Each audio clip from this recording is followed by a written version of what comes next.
Hey y'all, it's your girl Nikki, and I'm back with another Love is Blind review for season 7, episode 4. And here we are with our Love is Blind notebook. So, right off the bat, Leo is crazy. I said this at the end of the video, and I want to start this video reiterating the sentiment. Crazy. How have you been dragging your feet with both of these women, refusing up until this point, until Hannah played the Uno reverse draw 4 on you, and now all of a sudden you know exactly what you want? Up until this point, you've been stringing both of them along, and Brittany even more so than Hannah, and you can't make a decision and won't be forced to do anything you don't want to do. But then as soon as Hannah has some type of agency, all of a sudden, tell me something right now, Hannah. Hannah, I need to know right now. Do I have a chance right now on the spot? As if she's not dry heaving, back bucking, crying, white woman sliding down the wall, Lifetime movie, and you just gotta know right now. The nerve of you. The nerve. Relax. Anyway, I'm like, on to the next. Basically, Leo didn't think that either one of them would really stand up to him. That's my final thought on that. Leo thought, oh, I'll have them both in the palm of my hands. And I honestly think if Hannah would have gave in, he would have just used that and probably even picked Britt just to have the upper hand again, to be like, oh, you thought she was going to leave me? So now that I got you back, it's a setup for me really to leave you. That narcissistic ego. Absolutely not. I bind it up. Then we get to Steven and Monica. He proposes. Y'all know how I feel about Steven. Simone Biles, word gymnast, word salad.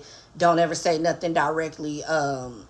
Tony Chachere, Creole man, Bahamas, white man, tan. Y'all know how I feel about Steven. But Monica said, that's my man. I'm going to stick beside him. My man, my man, my man. Like in the last episode where she was like, yeah, I've looked all over and couldn't find anybody like you. I'm like, girl, where you been looking? Goodwill? Because it ain't that hard. But anywho, child, she said yes. Love that for them. Then we get to Marissa and Ramses. And up until this point, they've been the other love triangle. We had Leo, Hannah, and Britt. And then we have Marissa, Ramses, and Bodie. And I thought she was leaning more towards Bodie. And I even think Bodie thought that. And I even think Ramsey thought he was kind of in second place. Baby, until Ramsey got to talking that Zodiac talk, he told her, I don't even subscribe to all that, but he said something like Cancer, Leo. The Zodiac girlies, y'all gonna have to let me know what that's all about. Jesus will. You know, I'm a Libra. I'm here for the cuteness. But when y'all start making like real life decisions and cutting people off because of that, and you don't even know them like that, that's where y'all lose me. Jesus will. Y'all got to tell me. I don't know nothing about that. I don't know. But whatever it is, she went 0 to 100.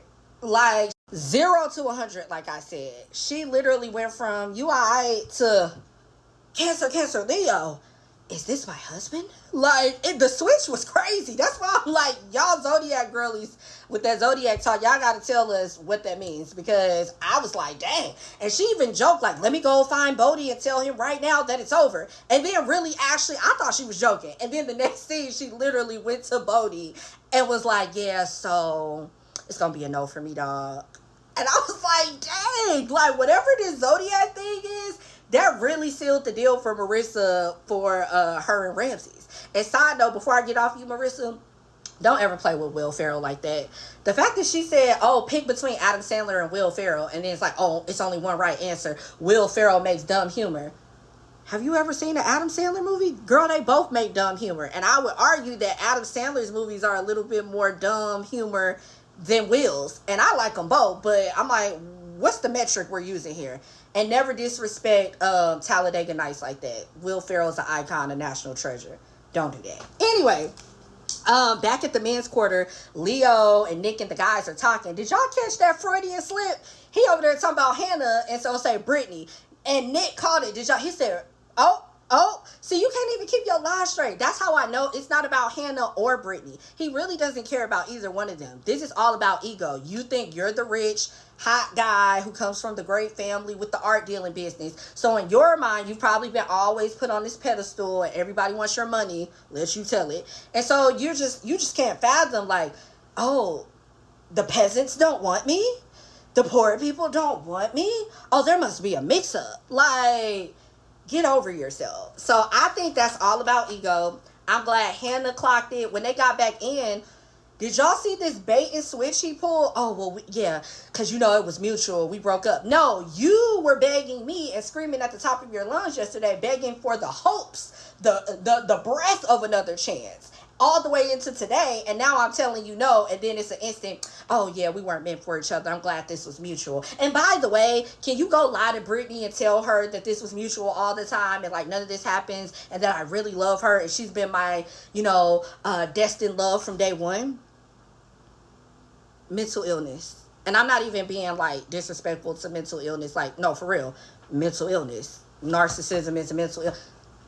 Baby, I'm scared. Call the popo. Straight jacket. Like, are y'all, like, he is insane. Am I the only one? Like, we should all be afraid. Like, girl, get out that pod. And Hannah's like, I'm staying out of it. Whatever. And she like, I got my man. And he trying to gas her up. Yeah, he's such a great guy. She's like, I know. I've been knowing the whole time. And he trying to go back and forth with the same stuff like, oh yeah, I feel the same way about Brittany. As a matter of fact, right now all I'm thinking about is getting on one knee and proposing to her. Yeah, because you don't have a choice, because you're getting dumped right now. Like, I'm scared. So I'm like, so finally we get to the reveal of Steven and Monica. They're revealed. She loves his curls. They seem pretty, into each other. And they had both said, too, leading up that, yeah, you're not going to be disappointed. You're going to like what you see. And it looks like they were both right. She's into him. He's into her. She keep bringing up that 3/4 black child and talking about how he went to that library to get them books. And, oh, yeah, he's just so open-minded and all these things. I'm like, the open-minded man that voted for Trump. Child, please. But I'm like, congratulations, wedding bells to Steven and Monica. You like it, I love it, want some more of it. Nick proposes to Hannah. She says yes. Get your man. See, I've been vouching, real ones. No, go watch my old review videos. I've been vouching for Nick since episode 1, when all the ladies in the quarter were trying to get her to like stop talking to him. And I'm like, is there deleted footage? Why y'all got all this smoke for Nick? Y'all needed to have this smoke for Steven, Tony Chachere, gymnastics gold medal wordsmith. Y'all need to have the same energy for Leo the psycho. Y'all need to have the same energy for Tim the dog. You gonna bite back. Where's all the smoke for them? Nick just over here just trying to get over his dreams of being in the NFL. And just literally his part-time job is trying to help Hannah stop being insecure and believe that he actually loves her. Leave that man alone. So I've been rooting for you, Nick. If you have no allies, I must be gone. Because I've been rooting for you, man. Now, don't piss me off in these future episodes. Tim and Alex do their reveal. He instantly is just like looking at her boobs. At one point, she's like, eyes up here. He keeps doing that. The dog. Shut up. And that's what she wanted to say. At one point, you saw she even got irritated. Like she does a little fake walk off. I think she really wanted to walk off. And I don't think Tim is unattractive at all. But the way she was acting, I'm like, does she think he's attractive? Because it was kind of giving standoffish, but I don't know if it's about the aesthetic or if it's about the dog. Who, can you imagine just being like on a fine date or, all cuddled up? The dog.